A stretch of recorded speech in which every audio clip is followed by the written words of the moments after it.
So for today's video guys, since nilalamig ang person kasi masama ang pakiramdam ng person. So ngayon instead of drinking tea or coffee for a minute, iinom muna ako ng Lipton Tea Turmeric with lemon and honey para naman mas mahimasmasan yung pakiramdam ko, yung sama ng pakiramdam ko.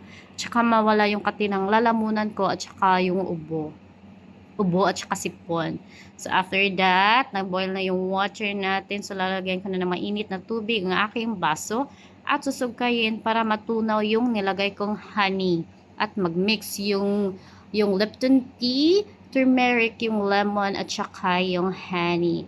And then, after that, simulan ko na ang paghigop while mainit pa ang baso ng Lipton tea, turmeric with lemon and honey para naman maging magaan ang aking pakiramdam.